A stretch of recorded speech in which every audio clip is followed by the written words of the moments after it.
점포 권리금이 얼마인데 사위 하나 잘못 만나면 한 방에 날아가는 거 아니에요? 번영의 회식 자리. 장은호 부회장의 날카로운 말이 식당 안을 찼습니다. 다른 상인들의 시선이 일제히 68세 박말분에게 쏟아졌어요. 말분 씨네 사위분 얘기예요? 무슨 일 있어요? 밤마다 수상한 짓 하는 사람 말이에요. 말분은 젓가락을 내려놓았습니다. 28배 동안 지켜온 자리에서 사위 때문에 이런 모욕을 당하다니. 얼굴이 화끈 달아올랐어요. 변명 한마디 하지 못한 채 자리를 박차고 나왔지만 가슴 속 억울함은 사라지지 않았습니다. 그런데 그들은 몰랐습니다. 매일 밤 사위가 옥상 창고에서 무슨 일을 하고 있는지를, 그 비밀이 얼마나 아름다운 것인지를. 과연 말부는 어떻게 진실을 알게 될까요? 그리고 이 가족에게는 어떤 놀라운 반전이 기다리고 있을까요? 지금부터 그 이야기를 들려드리겠습니다. 이야기 시작 전 구독 버튼을 눌러주세요. 안녕하세요. 저는 부산 영도 뜻자락 청해시장에서 분식집을 운영하는 박말분입니다. 올해로 28배째 같은 자리를 지키고 있어요. 재개발 소식이 돌기 시작한 요즘, 시장 골목엔 묘한 긴장감이 감돌았습니다. 어떤 상인은 보상금 얘기로 들떠있고 어떤 이는 터전을 잃을까 걱정에 한숨만 늘어났죠. 그런데 저에게는 더 큰 걱정거리가 생겼습니다. 바로 제 사위 최도윤 씨 얘기예요. 저녁 9시가 되면 의뢰해오던 일입니다. 가게 셔터를 내리고 정리를 마치면 딸 날에는 새벽 작업 때문에 먼저 들어가죠. 그러면 도윤 씨는 항상 뒤에 남아 무언가를 챙기기 시작했습니다. 처음 본 건 지난주 화요일이었어요. 도윤 씨가 카메라 수리용 가방에 뭔가를 넣더니 작은 꽃다발 하나를 들고 나왔습니다. 그것만으론 이상할 게 없었죠. 아무래도 수리 관련 부품이거나 아니면 딸한테 깜짝 선물이려니 했거든요. 그런데 이상한 건 그 다음이었습니다. 도윤 씨는 꽃과 함께 향 한 묶음을 챙겼어요. 그리고 주머니에서 흰 봉투 하나를 꺼내 들더니 시장 뒤편 건물 옥상으로 향하는 철계단을 올라갔습니다. 저는 뒷정리하느라 바빴지만 어쩐지 시선이 그쪽으로 자꾸 따라가더라고요. 옥상엔 오래된 창고 하나가 있었습니다. 시장 번영회에서 관리하는 곳이라 했는데 평소엔 아무도 들락거리지 않았거든요. 그런데 도윤 씨는 주머니에서 열쇠를 꺼내 문을 열고 들어갔습니다. 아, 번영회 일을 맡았나 보다. 그때까지만 해도 그렇게 생각했어요. 다음 날도 똑같았습니다. 정확히 9시 같은 물건들을 챙겨 같은 곳으로 올라갔죠. 3일째 되는 날엔 제가 일부러 뒷정리를 천천히 했습니다. 그래서 좀 더 자세히 볼 수 있었어요. 도윤 씨는 창고 문을 열고 들어간 뒤 안쪽에서 다시 문을 잠갔습니다. 그리고 1시간가량 지나서야 나왔죠. 나올 때는 꽃도 향도 없이 빈손으로 내려왔습니다. 문제는 냄새였어요. 제가 오랫동안 장사를 하다 보니 냄새에 유난히 민감해졌거든요. 손끝으로 재료가 상했는지 알 수 있고 코끝으로 가스가 새는지도 금세 눈치챌 수 있어요. 그런 제가 맡은 건데 창고에서 나오는 냄새가 심상치 않았습니다. 기름 냄새도 나무 타는 냄새도 아니었어요. 종이 타는 냄새와 향 냄새가 묘하게 섞인 그런 냄새였습니다. 넷째 날이 되자 궁금함을 참을 수 없었습니다. 도윤 씨가 옥상으로 올라간 뒤 저도 조심스럽게 계단을 따라 올라갔어요. 창고 문 틈 사이로 희미한 불빛이 새어나왔고 그 안에서 뭔가 타는 소리가 들렸습니다. 도대체 뭘 하는 거지? 마음 한구석에서 불길한 생각이 고개를 들기 시작했어요. 그러던 중 며칠 전 번영회 부회장인 장은호 씨가 흘린 말이 떠올랐습니다. 요즘 젊은 놈들 재개발 앞두고 급한 돈 마련하려고 이상한 데 손대는 경우가 많다던데. 그때는 그냥 흘려들었는데 지금 생각해보니 섬뜩했어요. 혹시 도윤 씨가 빚에 쫓겨 위험한 일에 손을 댄 건 아닐까요? 그 흰 봉투 안에 든 게 정말 현금이라면 그걸 누구한테 갖다 주는 걸까요? 아니다. 아닐 거야. 속으로는 그렇게 다독였지만 마음이 편하지 않았습니다. 도윤 씨는 말수가 적어도 성실한 사람이었거든요. 나래와 결혼한 지 벌써 5년. 한 번도 큰 문제를 일으킨 적이 없었어요. 그런 사람이 갑자기 이상한 짓을 할 리가 없다고 생각했습니다. 하지만 의심이라는 건 한 번 생기면 쉽게 사라지지 않더라고요. 다섯째 날 저녁, 또다시 같은 시간에 도윤 씨가 준비를 시작했습니다. 이번엔 조금 다른 게 있었어요. 꽃다발이 평소보다 컸고 향도 두 묶음을 들고 갔거든요. 그리고 흰 봉투도 전보다 두꺼워 보였습니다. 저는 뒷정리를 일찍 마치고 집 안에서 창문 너머로 지켜봤어요. 도윤 씨가 옥상으로 사라진 뒤 한참 만에 창고에서 연기가 피어오르는 게 보였습니다. 달빛에 비친 연기는 마치 누군가의 영혼이 하늘로 올라가는 것 같았어요. 그 순간 온몸에 소름이 돋았습니다. 혹시 도윤이가 차마 끝까지 생각할 수 없었어요. 하지만 분명한 건 더 이상 모른 척할 수 없다는 거였습니다. 재개발을 앞두고 시장 상인들 사이에 온갖 소문이 돌고 있는 마당에 제 사위가 의심스러운 행동을 계속한다면 가족 모두에게 해가 될 수 있었거든요. 내일은 좀 더 가까이에서 확인해 봐야겠다고 마음먹었습니다. 진실이 무엇이든 이 의심을 더 키울 순 없었어요. 가족을 지키기 위해서라도 정확히 알아야 했습니다. 그날 밤 잠자리에 들면서 한 가지 다짐을 했어요. 도윤 씨를 직접 쫓아가서 그 창고 안에서 무슨 일이 벌어지는지 확인하겠다고 말이에요. 그날 저녁 결심을 굳히고 행동에 나섰습니다. 평소보다 뒷정리를 빨리 마치고 도윤 씨가 준비하는 모습을 살짝 지켜봤어요. 어김없이 카메라 가방을 메고 꽃다발과 향을 챙기는 모습이 보였습니다. 오늘도 한지 봉투 몇 개가 추가로 들어갔고요. 도윤 씨가 옥상으로 향하는 철계단을 오르기 시작하자 저도 멀찍이 뒤를 따랐습니다.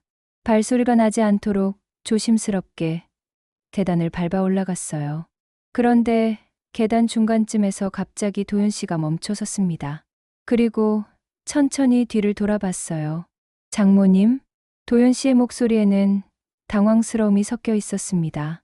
저는 순간 어떻게 대답해야 할지 몰라 그 자리에 서 있었어요. 아, 도윤아, 바람 쐬러 오셨어요? 도윤 씨는 억지로 웃어 보이며 물었습니다. 하지만 그 웃음이 어색해 보였어요. 평소의 자연스러운 미소와는 달랐거든요. 그냥 답답해서. 저도 어색하게 대답했습니다. 도윤 씨의 손끝이 미세하게 떨리는 게 보였어요.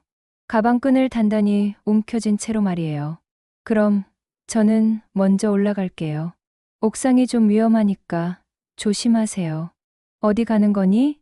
제가 물었지만 도윤 씨는 대답 대신 애매하게 웃기만 했습니다. 잠깐 볼 일이 있어서요. 그게 전부였어요. 더 이상 묻지 못하겠더라고요. 도윤 씨는 서둘러 계단을 올라가며 말했습니다. 집에 먼저 들어가세요. 나래가 기다릴 거예요. 저는 그 자리에 서서 도윤 씨가 창고 문을 여는 모습을 지켜봤습니다. 예쁜 장식이 달린 열쇠로 문을 열고 들어가더니 안쪽에서 다시 잠그는 소리가 들렸어요. 할 수 없이 집으로 돌아왔습니다. 거실에서는 나래가 컴퓨터로 디자인 작업을 하고 있었어요. 제가 들어오자 고개를 들었습니다. 어머니, 어디 다녀오셨어요? 응. 그냥 바람 쐬러. 아버지는요? 옥상에 뭔가 볼 일이 있다고 하던데. 나래의 표정이 살짝 굳어졌습니다. 뭔가 아는 게 있는 듯한 눈빛이었어요. 또 올라갔네요. 또, 요즘 매일 올라가시거든요. 무슨 일인지 모르겠지만 나래도 눈치채고 있었던 거였어요. 하지만 딸 입장에서 아버지에게 직접 묻기는 어려웠을 거예요. 무슨 일일까? 글쎄요. 아버지가 말씀하시면 말씀하시겠죠. 나래는 대답을 피하며 다시 컴퓨터 화면을 봤습니다. 하지만 집중하지 못하는 게 보였어요. 마우스만 이리저리 움직일 뿐. 실제로는 아무 작업도 하지 않았거든요. 저는 부엌에서 설거지를 하며 생각에 잠겼습니다. 도윤 씨와 마주쳤을 때의 당황한 표정이 계속 떠올랐어요. 분명히 들키고 싶지 않은 일을 하고 있는 게 맞았습니다. 1시간쯤 지나서 도윤 씨가 집으로 돌아왔어요. 평소와 다름없는 표정으로 들어와서 인사를 했습니다. 늦었네요. 고생했어. 나래가 대답했지만 목소리에 어색함이 섞여 있었어요. 목감기 약 챙겨뒀어요. 감기 조심하세요. 나래는 일어나서 도윤 씨에게 약봉지를 건넸습니다. 평소보다 조금 더 신경 쓰는 듯한 모습이었어요. 아마 무언가 눈치채고 있었던 것 같아요. 고마워. 그런데 왜 이렇게 늦게까지 앉아? 작업하려고요. 내일까지 마감인 게 있어서. 몸 상하지 마. 짧은 대화였지만 그 사이사이에 어색한 공기가 흘렀습니다. 평소 같으면 좀 더 자연스럽게 이야기했을 텐데 오늘은 뭔가 어색하더라고요. 저는 TV를 켜고 뉴스를 봤습니다. 재개발 관련 소식이 나오고 있었어요. 다른 동네에서도 비슷한 갈등이 벌어지고 있다는 내용이었습니다. 도윤 씨는 샤워를 하러 들어갔고 나래는 계속 컴퓨터 앞에 앉아 있었어요. 하지만 실제로는 작업에 집중하지 못하는 게 보였습니다. 자꾸 시계를 보고 화장실 쪽을 힐끗힐끗 쳐다봤거든요. TV 소리가 유난히 크게 느껴졌습니다. 평소 같으면 소리를 줄였을 텐데 오늘은 그대로 두고 있었어요. 아마 어색한 침묵을 메우려는 마음이었을 거예요. 도윤 씨가 샤워를 마치고 나와서도 분위기는 여전했습니다.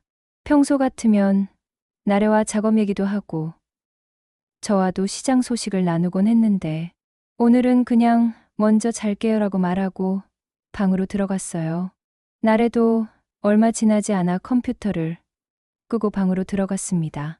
어머니도 일찍 주무세요. 응. 그래. 집안이 조용해졌습니다. 하지만 저는 잠들 수 없었어요. 온종일 쌓인 의문들이 머릿속에서 맴돌았거든요. 밤 11시, 12시, 1시. 시간은 흘러갔지만 잠은 오지 않았습니다. 도윤 씨 방에서도 뒤척이는 소리가 들렸어요. 나래 방에서는 키보드 두드리는 소리가 가끔 났고요. 새벽 2시쯤 되었을까요? 갑자기 희미한 소리가 들렸습니다. 옥상 쪽에서 나는 소리였어요. 귀를 기울여 보니 누군가 훌쩍이는 듯한 소리가 들렸습니다. 아주 작고 낮은 소리였지만 분명히 사람 목소리였어요. 설마 도윤이가 또 올라간 건가? 저는 조용히 일어나서 창문 쪽으로 가봤습니다. 옥상에 희미한 불빛이 보였어요. 창고에서 새어나오는 촛불 같은 빛이었습니다. 그리고 그 소리가 또 들렸어요. 이번에는 좀 더 선명하게 들렸습니다. 누군가 울먹이는 듯한 그런 소리였어요. 온몸에 소름이 돋았습니다. 정말 무슨 일이 벌어지고 있는 거지? 저는 이불을 차고 완전히 일어났습니다. 더 이상 참을 수 없었어요. 내일은 반드시 확인해 봐야겠다고 다짐했습니다. 어떻게든 그 창고 열쇠를 손에 넣어서 도윤 씨가 없을 때 직접 들어가 봐야겠어요. 그래야 이 모든 의문이 풀릴 테니까요. 내가 확인해야 끝난다. 마음속으로 되뇌며 내일의 계획을 세우기 시작했습니다. 도윤 씨의 일과를 파악해서 언제 어떻게 움직일지 생각해 봤어요. 새벽 3시가 넘어서야 옥상의 불빛이 꺼졌습니다. 그제서야 집안이 완전히 조용해졌어요. 하지만 저는 여전히 잠들 수 없었습니다. 내일이면 모든 것이 밝혀질 거라는 생각에 가슴이 두근두근 뛰었거든요. 우리 가족을 위해서라도 반드시 진실을 알아내야 했습니다. 다음 날 저녁, 시장 번영회 회식이 있었습니다. 재개발 관련 회의를 마치고 식당에 모인 상인들은 모두 무거운 표정이었어요. 보상금 얘기, 이주 계획, 임시 점포 문제까지 복잡한 일들이 산더미처럼 쌓여 있었거든요. 저는 구석자리에 앉아 조용히 식사를 하고 있었습니다. 그런데 장은호 부회장이 소주를 몇 잔 마시더니 목소리가 커지기 시작했어요. 요즘 세상 참 무섭다니까요. 젊은 놈들이 급한 돈 때문에 이상한 짓 하는 거 보면 말이에요. 다른 상인들이 고개를 끄덕였습니다. 재개발을 앞두고 다들 비슷한 걱정을 하고 있었으니까요. 우리 시장에도 그런 사람 있지 않을까요? 카메라 장사한다면서 밤마다 수상한 짓 하는 사람 말이에요.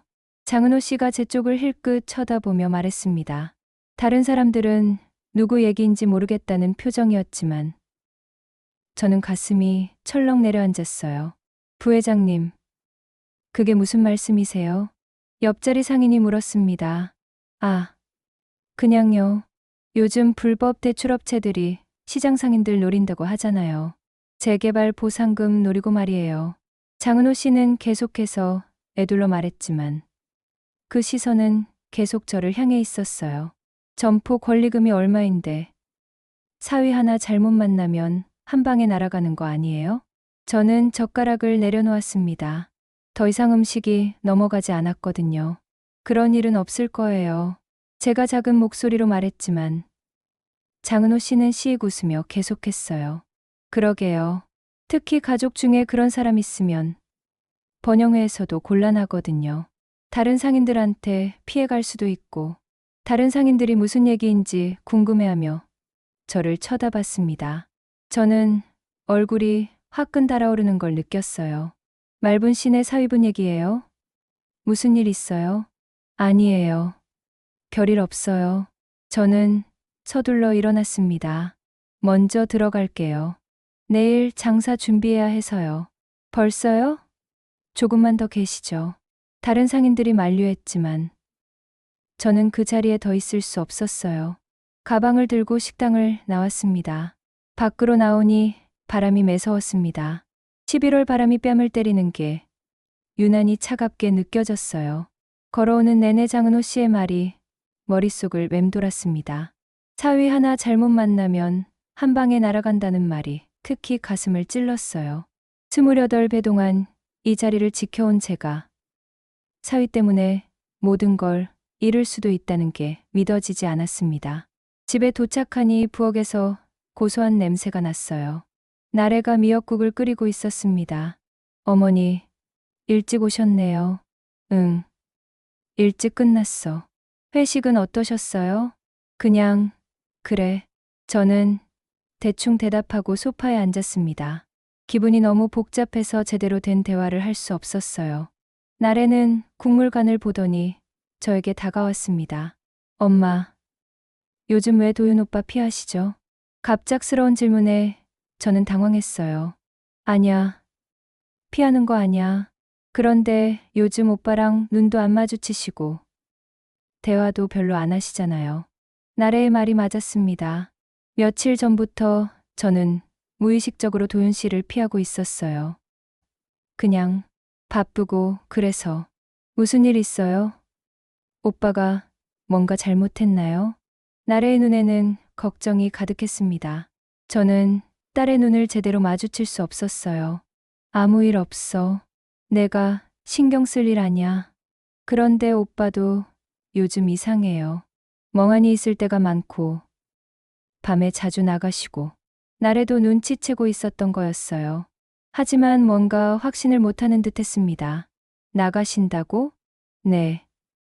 요즘 밤마다 어디 가세요?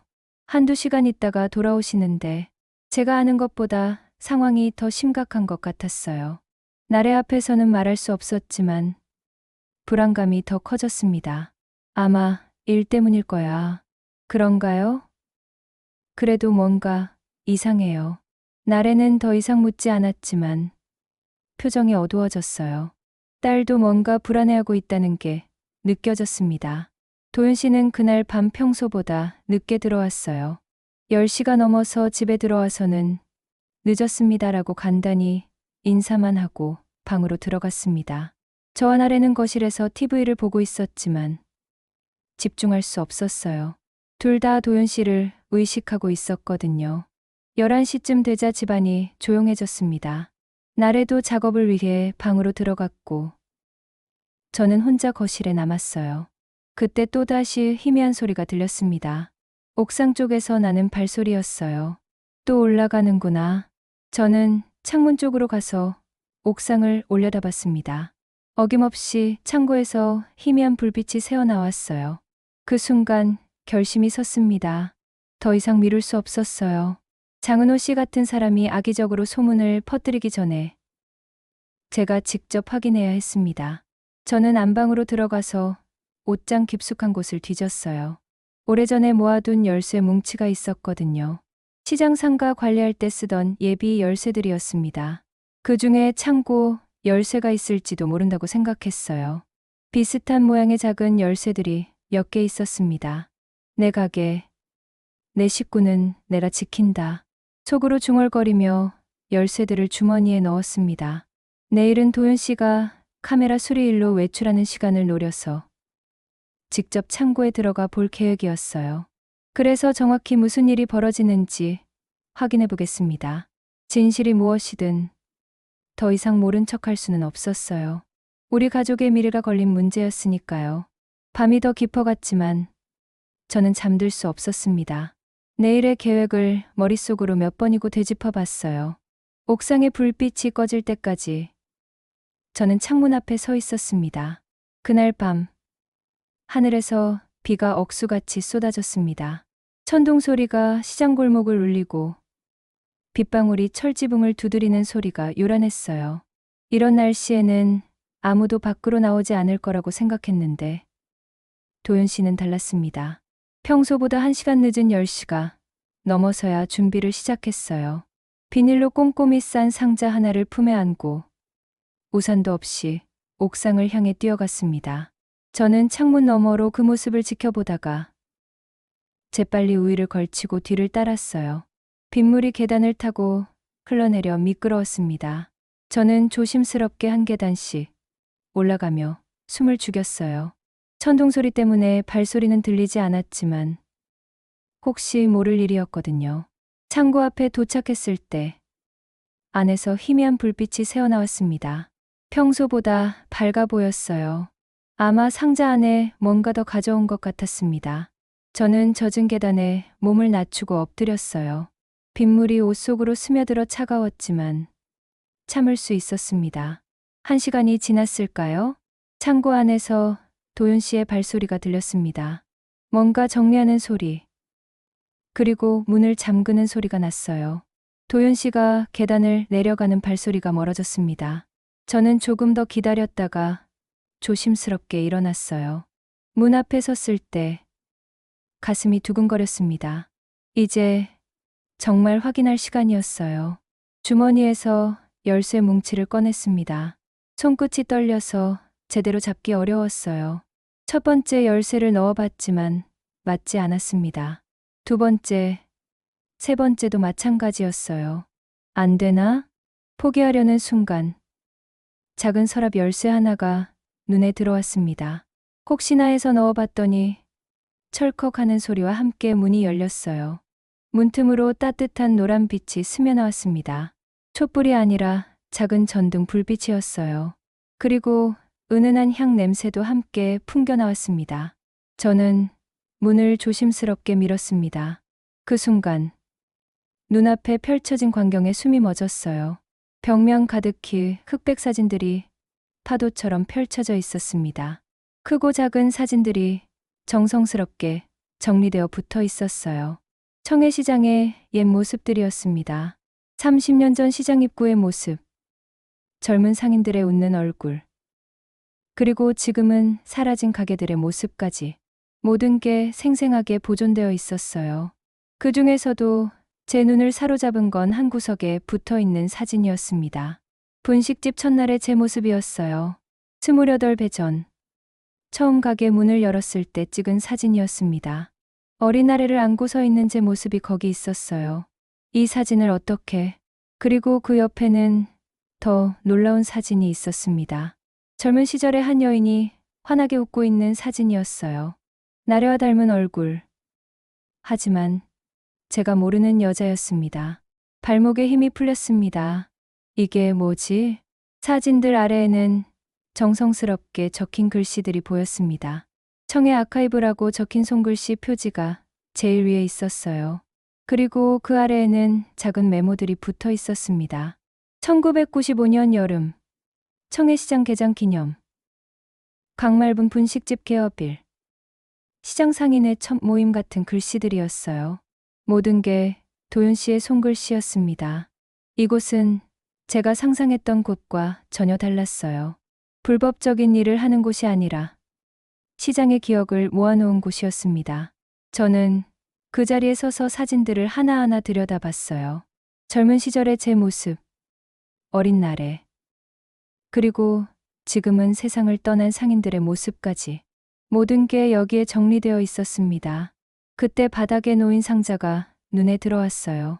도윤 씨가 오늘 가져온 상자였습니다.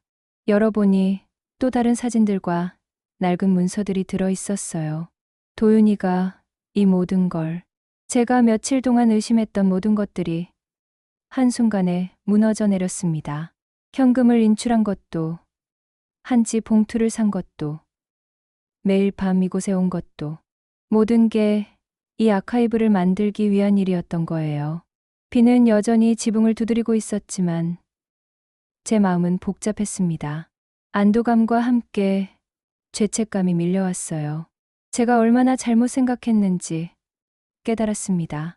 창고 안을 더 자세히 둘러보니 가운데 놓인 작은 탁자가 눈에 들어왔습니다. 그 위에는 낡은 편지들이 가지런히 정리되어 있었어요. 누렇게 바랜 편지지와 봉투들이 날짜순으로 차곡차곡 쌓여 있었습니다. 가장 위에 있는 편지를 집어들었을 때 손이 떨렸어요. 나래에게 언젠가 전해주세요. 익숙한 글씨였습니다. 제가 25년 전에 써서 보관해 둔 편지였거든요. 그 아래에는 도윤 씨가 적은 메모가 있었습니다. 충격이 덜하도록 기록을 정리한 뒤 말하자. 나래가 준비됐을 때 천천히. 메모 옆에는 스캔한 파일 목록이 정성스럽게 적혀 있었어요. 복원된 필름 번호와 함께 날짜도 표시되어 있었습니다. 저는 다시 벽면의 사진들을 살펴봤습니다. 그제서야 정확히 알 수 있었어요. 나래와 닮은 그 여인이 누구인지 말이에요. 나래의 친모였습니다. 25년 전 20살도 채 안 된 나이에 나래를 낳고 세상을 떠난 그 아이였어요. 제가 나래를 키우면서도 차마 자세히 말하지 못했던 그 슬픈 이야기의 주인공이었습니다. 사진 속 여인은 환하게 웃고 있었어요. 나래가 태어나기 몇 달 전에 찍은 사진이었을 거예요. 배가 조금 부른 모습으로 시장 골목에서 웃고 있는 모습이었습니다. 그 옆에는 또 다른 사진들이 있었어요. 갓 태어난 나래를 안고 있는 모습, 병원에서 찍은 마지막 사진까지 제가 간직하고 있던 사진들과 똑같았습니다. 이 사진들을 어떻게 구한 거지? 탁자 옆 서랍을 열어보니 답이 있었어요. 시장 어르신들의 증언을 녹음한 테이프들이 가지런히 정리되어 있었습니다. 각 테이프마다 날짜와 증언자, 이름이 적혀 있었어요.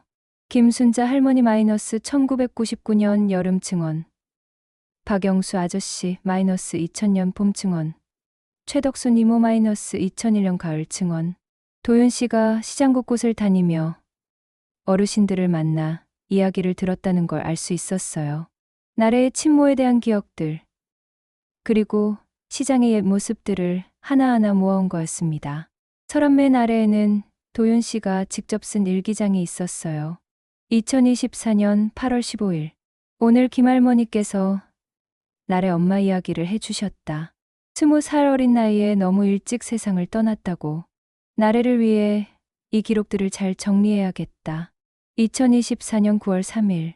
옛 사진들을 스캔해서 디지털로 보관하는 작업을 시작했다. 습기 때문에 손상되기 전에 서둘러야 한다. 2024년 10월 10일. 장모님이 나래에게 전하지 못한 편지들을 발견했다. 언젠가는 나래가 알아야 할 이야기지만 준비가 필요하다. 매일 밤 이곳에 온 이유가 명확해졌습니다. 도윤 씨는 나래와 저를 위해 이 모든 작업을 하고 있었던 거예요. 사라져가는 기억들을 보존하고 나래가 언젠가 자신의 뿌리를 알고 싶어 할 때를 대비해서 말이에요. 꽃과 향을 가져온 이유도 이제 알 수 있었어요. 벽 한쪽에는 작은 재단 같은 공간이 마련되어 있었습니다. 나래의 친모 사진 앞에 꽃을 올리고 향을 피우는 곳이었어요. 매주 새로운 꽃을 갖다 놓고 정리한 기록들을 추모하는 형식으로 지켜온 거였습니다. 도윤 씨가 중얼거리던 소리도 이제 이해할 수 있었어요. 나래의 친모에게 말을 거는 것이었을 거예요.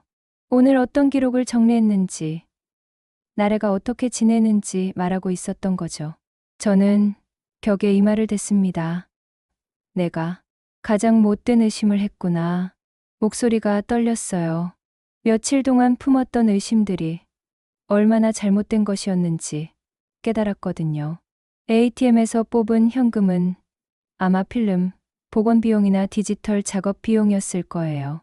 한지 봉투는 오래된 사진들을 보관하기 위한 것이고, 인화지는 복원 작업에 필요한 재료였을 거고요. 종이 타는 냄새는 손상된 기록물들을 안전하게 처리하는 과정에서 난 것이었을 거예요. 도윤 씨가 예쁜 열쇠를 따로 만든 이유도 알 수 있었어요.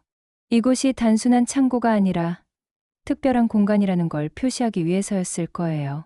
제가 들었던 훌쩍이는 소리도 이제 이해가 됐어요. 나래의 친모를 그리워하며 흘린 눈물이었을 거예요.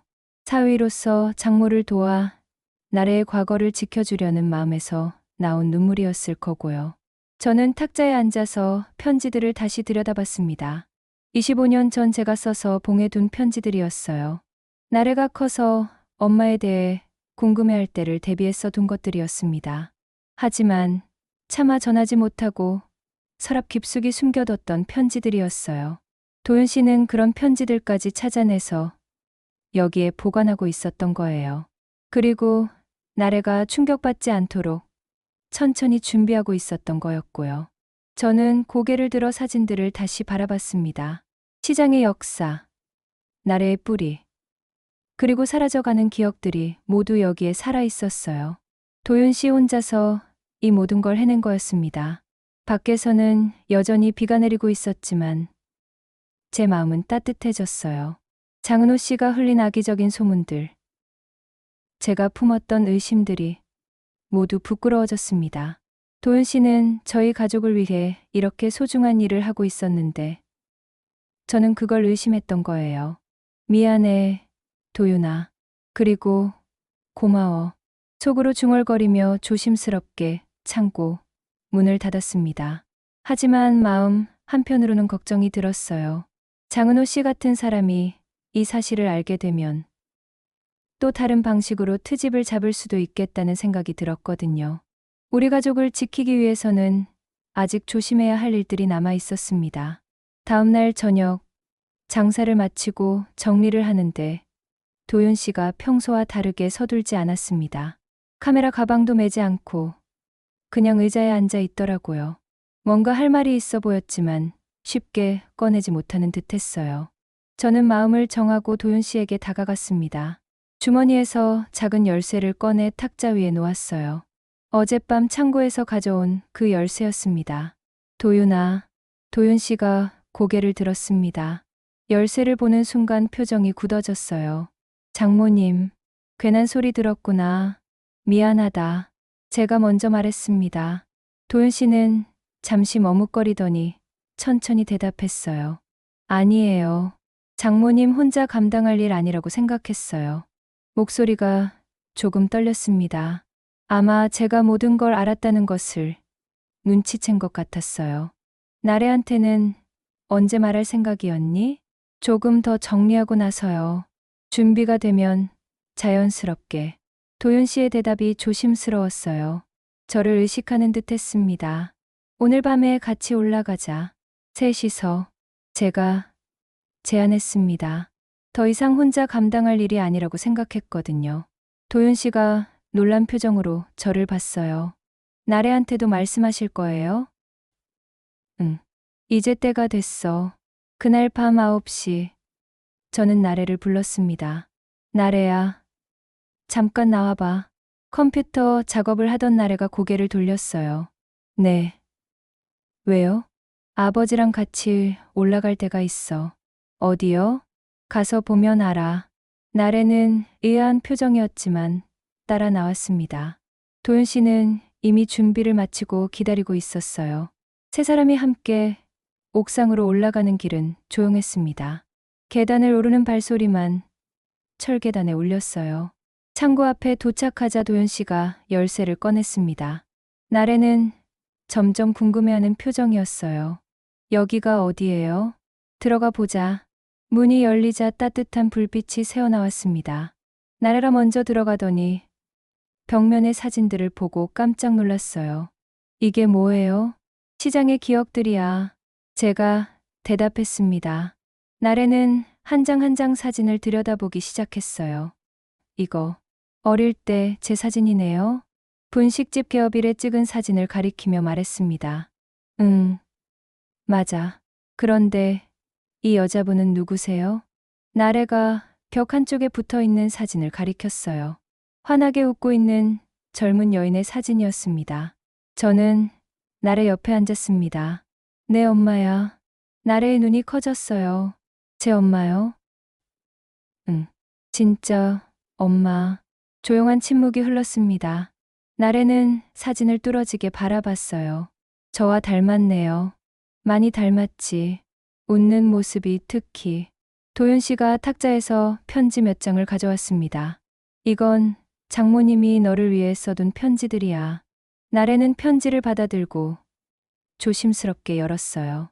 25년 전 제가 쓴 글씨가 거기 있었습니다. 나래야, 내가 이 편지를 읽을 때쯤이면 많이 컸겠구나. 엄마는 내가 태어나자마자 하늘나라로 갔지만 너를 정말 많이 사랑했어. 나래가 편지를 소리내어 읽었습니다. 목소리가 점점 떨렸어요. 이름은 윤미영이었어. 20살이었고 너만큼 밝고 예쁜 아이였지. 너를 낳고 사흘 만에 하늘나라로 갔지만 마지막까지 내 이름을 불렀어. 저는 나래의 손을 잡았습니다. 윤미영. 그게 내 엄마 이름이야. 나래의 눈에 눈물이 맺혔어요. 윤미영. 처음 들어보는 이름을 천천히 되뇌었습니다. 도윤 씨가 작은 촛불을 켰습니다. 미영의 사진 앞에 노인재단의 불을 밝힌 거예요. 아버지가 이 모든 걸 정리해 주신 거예요? 나래가 물었습니다. 응. 내가 언젠가 알고 싶어 할 때를 위해서.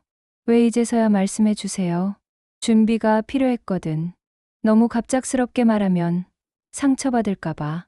세 사람은 사진들을 하나씩 보며 시간을 보냈습니다. 시장의 옛 모습들, 미영의 사진들, 그리고 나래가 자라는 과정을 담은 사진들까지. 각각의 사진마다 이야기가 있었어요. 도윤 씨가 시장 어르신들에게 들은 증언들을 하나씩 들려줬습니다. 미영이는 국화꽃을 좋아했대. 그래서 내가 매주 국화를 가져와. 도윤 씨가 말하자 나래가 고개를 끄덕였어요. 저도 국화꽃 좋아해요. 알고 있어. 그래서 더 신기했지. 촛불이 바람에 흔들렸습니다. 창문 틈으로 들어오는 바람에 국화 향이 은은하게 퍼졌어요. 나래는 미영의 사진을 오래 바라봤습니다. 예뻐요. 정말 젊으셨네요. 20살이었거든. 너보다 어렸어. 어떤 사람이었어요? 밝고 착한 아이였어. 시장 사람들이 모두 좋아했지. 저는 기억을 되살려 이영이 이야기를 들려줬습니다. 짧았지만 아름다웠던 그 아이의 이야기를요. 시간이 흘러 밤이 깊어갔습니다. 세 사람은 계속 이야기를 나눴어요. 나래는 더 이상 눈물을 흘리지 않았습니다. 대신 편안한 표정으로 사진들을 바라봤어요. 이제 이해가 돼요. 어머니가 왜 가끔 멍하니 있으셨는지. 미안해. 말하지 못해서. 아니에요. 지금 말해주셔서 고마워요. 나래가 제 손을 꼭 잡았습니다. 그리고 아버지도 고마워요. 이렇게 정리해 주셔서. 도윤 씨가 부끄러운 듯 웃었어요. 당연한 일이야. 촛불이 점점 작아졌습니다. 세 사람은 더 이상 말하지 않고 조용히 앉아 있었어요. 각자 생각에 잠긴 시간이었습니다.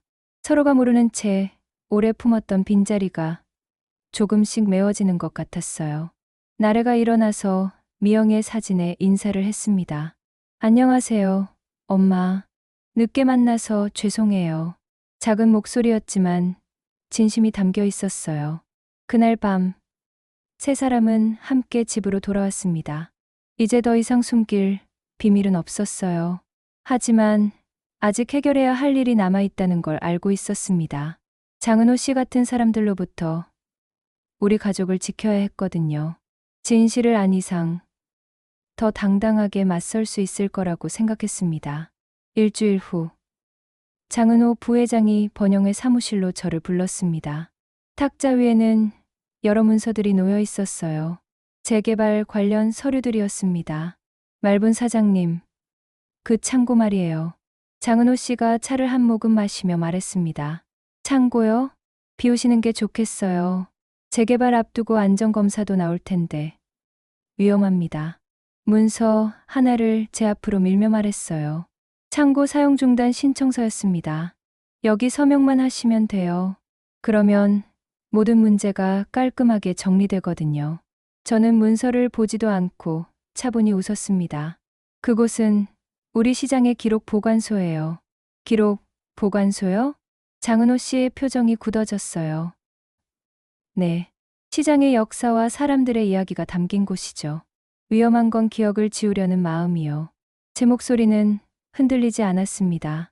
이제 더 이상 그의 압박이 무섭지 않았거든요. 사장님, 현실적으로 생각하세요. 재개발되면 다 허물어질 곳인데요. 허물어져도 기억은 남아요. 그리고 우리가 그 기억을 지킬 거예요. 장은호 씨는 더 이상 할 말이 없는 듯 문서를 거둬들였습니다. 며칠 후, 분식집 앞 벽면에 작은 변화가 생겼습니다. 청해 아카이브 첫 공개라고 적힌 작은 현수막이 걸렸어요. 나래가 디자인한 안내문도 함께 붙어 있었습니다. 어머니, 이거 어때요? 나래가 뿌듯한 표정으로 물었습니다. 좋아. 정말 예쁘게 만들었네. 벽면에는 청해시장의 옛 사진들이 차례로 전시되었어요. 30년 전 시장 모습부터 시작해서 상인들의 젊은 시절 사진들까지 모든 사진 아래에는 촬영 시기와 간단한 설명이 적혀 있었습니다. 오후가 되자 시장 어르신들이 하나둘 모여들었어요. 어머, 이거 우리 젊을 때 사진이네. 맞아. 이때가 몇 년도였지? 사진 앞에서 서로의 이름을 불러주며 추억을 나누는 모습이 정겨웠습니다. 도윤 씨는 옥상 창고에서 더 많은 필름을 복원하고 있었어요. 아직 공개하지 않은 사진들이 많이 남아 있었거든요. 장모님, 이거 보세요. 도윤 씨가 새로 복원한 사진을 보여줬습니다. 미영이가 배가 부른 채로 시장 골목을 걷는 모습이었어요. 이 사진도 전시할까요? 나래가 원한다면. 나래는 그 사진을 오래 바라봤습니다. 전시해요. 엄마도 시장의 일부였으니까. 저녁 무렵 장사를 마치고 나래와 도윤 씨는 계속 정리 작업을 했어요. 저는 국자를 내려놓고 하늘을 한번 봤습니다. 구름 사이로 석양이 스며들고 있었어요. 재개발로 바뀔 이 풍경을 마음에 담아두고 싶었습니다. 시장 골목에서는 여전히 어르신들의 웃음소리가 들렸어요. 사진을 보며 옛 이야기를 나누는 소리, 그리운 이름을 부르는 소리들이었습니다. 어머니, 저녁 먹어요. 나래라 불렀지만 저는 조금 더 그 자리에 서 있고 싶었어요. 아직 해야 할 말들이 많이 남아 있었습니다. 미영에 대한 이야기, 나래의 어린 시절 이야기, 그리고 이 시장에서 보낸 28배의 이야기들까지. 하지만 오늘은 여기까지가 좋겠다고 생각했어요. 촛불이 꺼져도 향은 오래 남는 법이니까요. 기억도 마찬가지일 거예요. 시간이 지나고 건물이 바뀌어도 우리가 나눈 이야기들은 사라지지 않을 거라고 믿었습니다. 저는 조용히 미소 지었습니다. 내일은 또 어떤 이야기가 기다리고 있을까요? 나래와 도윤 씨와 함께 만들어 갈 새로운 기억들이 기대됐습니다. 시장의 하루가 끝나고 새로운 하루가 시작되겠죠. 변하지 않는 건 우리가 서로를 지키는 마음이었습니다. 그것만으로도 충분했어요. 오늘 이야기는 여기까지입니다. 오늘의 이야기도 잘 들으셨나요? 영상을 끝까지 함께 해주셔서 고맙습니다. 저는 AI 나레이션 김희연이었습니다. 구독과 좋아요 부탁드립니다. 감사합니다.